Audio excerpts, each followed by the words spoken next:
I'm delighted now to be joined by Congressman Jeff Miller. He is the chairman of the House Committee on Veterans Affairs. He has proposed the VOW Act, VOW, Veterans Opportunity to Work Act of 2011, with a specific aim of reducing veteran unemployment.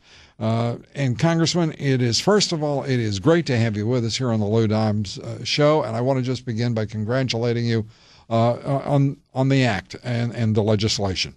Well, thank you very much, Lou. It's great to be able to talk to you today. We were pleased this morning that we actually passed the VOW Act out of our committee, and it will now be moving towards the floor. But I think most Americans agree that unemployment for veterans that are over 1 million people is unacceptable, and we've got to do something in this terrible market out there to help folks get jobs, and one of the things that I'm focused on is helping veterans return to work. Well, I'm glad you are, and that is truly noble work to find jobs for veterans. I have to be honest with you. I, for the life of me, can't understand why ever, of all the people in this country, veterans would find it difficult to get a job. Why is it? Well, you know, it's interesting, and I don't think it's just the current job market and how many people are out of work, but there are some people out there that are somewhat skeptical of hiring a veteran, especially if they're in the Guard and Reserve, and that's why there are laws to protect them when they get jobs. Yes, they have been called up on numerous times, but these are the types of people that you would want to work for you. Not only have they served this nation and worn the cloth, but they also know what hard work is, and they know what it's like to work long hours and evening hours and nighttime hours, and they're honest and dedicated employees. And so when you talk to an employer out there about hiring a veteran, they have the same reaction you do. Hey, I can teach them to build a house, but I can't teach them to be a conscientious, honest employee. And that's one of the things that veterans have to offer. Absolutely. And what will your legislation do to make to overcome this hurdle?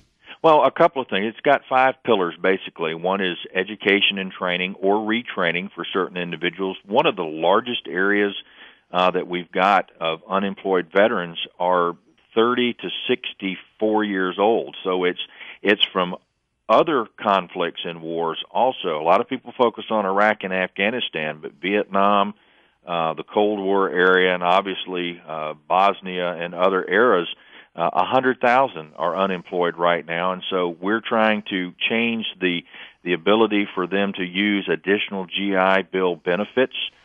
We have actually offset it. It's paid for. It doesn't cost the government one dime because of the offsets we were able to find.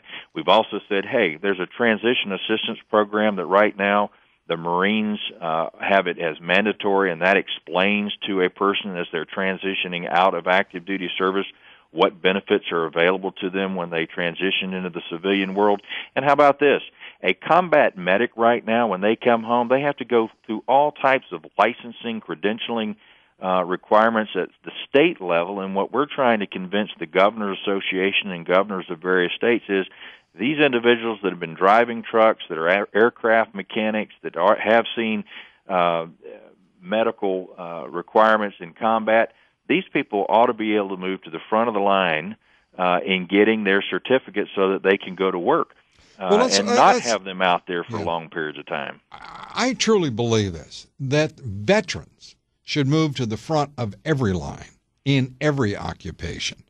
I'm not saying that they're necessarily going to get the job, but they ought to be given first consideration for any job, period. There is no question out there that we have some of the most skilled workers in America transitioning out of the military today or have served in the military in the past. I mean, there's 235,000 Vietnam-era veterans that are currently out of work.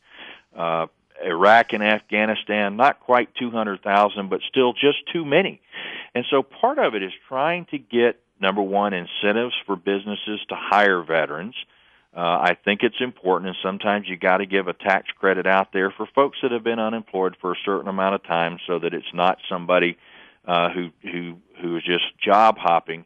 but there are companies that are out there and government websites that are helping to provide information to the veteran and helping connect the veteran to the employer out there. And that's one of the biggest problems I think that some folks are having, is just connecting with the folks that are looking to hire. Yeah, and the Labor Department, which should be doing all of this, where in the hell is the Labor Department? I have no idea what they're up to right now. They say they're trying to help, but we're going to move ahead without them. The tax incentives that are there to hire veterans not only help small businesses, including veteran-owned businesses, but it protects the veteran to ensure that the veteran itself is not just being hired so that the company can get a tax credit, which unfortunately happens from time to time. How about special incentives, special consideration for wounded warriors? Oh, no question. I have a young man who works on my VA committee staff right now. He's a Marine that lost both legs. He is the finest young man. He has the greatest attitude, and everybody that works around him has a better attitude as they're going through the process, and he doesn't want something from his government. He wants to give back. And he's doing it by working at the Veterans Affairs Committee and helping not only committee staff every day, but veterans who come to us with needs and issues. How about ways in which we can incentivize and make certain that these wounded warriors move to the front of the very front line we're talking about? There are several bills that are out there right now that we are looking at, both in the House and the Senate, that do incentivize businesses to make these hires, to help these young people come to work for them. Again, these are the people who have been battle tested. They understand the wounded warrior out there does need our help. They have our respect, and I think most of America would want to make sure that these young people have an opportunity to work. Without question. And Congressman, first of all, congratulations on moving the legislation forward. We look forward to hearing more on the legislation as it becomes law. And we thank you so much for sharing a part of your day with us. Lou, it's a pleasure. Look forward to talking to you again. Congressman Jeff Miller, and it is the Veteran Opportunity Law that is going, well, it will be a law.